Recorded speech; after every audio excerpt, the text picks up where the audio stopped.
Conținutul acestui material nu reprezintă poziția oficială a Departamentului pentru Românii de Pretutindeni. Okay, actually, it's a funny story because I'm 55, and when I entered menopause, you get all these hot flashes, and you cannot sleep at night.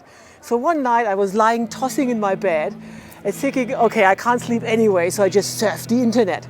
And I went on social media, and I'm subscribed to almost all trails around the world to know what's going on. And then I discovered Via Transilvanica. I said, wow, what a fantastic, the name is just brilliant. I said, oh, but this will be just one of these trails, there's so many trails out there, and they're just on the paper or just digital, but they're not marked, and the trails is overgrown and everything. So I didn't have much hope. So just because I couldn't sleep anyway, I was scrolling through that, went to the website, and I saw, hey, there's a guidebook. And I downloaded the guidebook. It's not only in Romanian, it's also in English and in German. I said, this can't be true. And I read the guidebook, and wow, it's great. It's everything I need is in the guidebook. And then I said, okay, I have to check this out. And there's also GPX tracks I can download. So this night, 3 o'clock in the morning, with all these hot flashes, I decided I have to walk this trail. So this is how I found it, by pure coincidence, and I liked it from the start. I have hiked 60,000 kilometers altogether. I'm probably the most hiked woman in the world. So I don't do anything less than 1,000 kilometers, and I do things like hiking from Mexico to Canada or from Sicily to the North Cape. So this is usually the scale I'm doing. So there's hardly any trail in Europe I have not hiked. So just to cover the ground.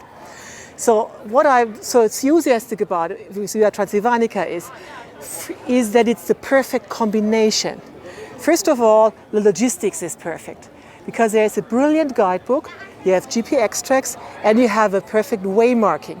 And the idea of having an individually sculpted milestone every kilometer is just genius. It's absolutely genius. I've never ever seen it anywhere else, and it's absolutely brilliant because this way you don't only have a hiking trail, but also the longest art exhibition in the entire world. So this is brilliant. Also, I'm always camping, I'm wild camping, but most people don't do that.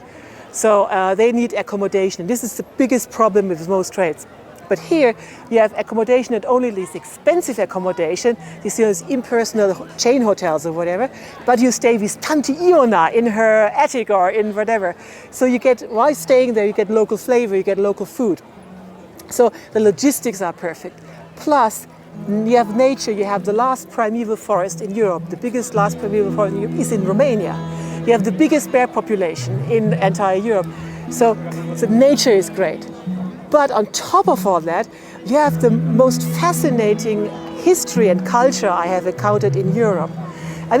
When I started hiking here in Romania, my German friend said, why are you going there? It's boring.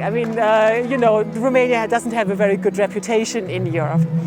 And then I discovered there's the German minority, the Hungarian minority, the Gypsy, the Romas, and I was like, wow, and nobody knew about it. And I was posting, I said, all of my friends said, we never would have guessed how interesting Romania is.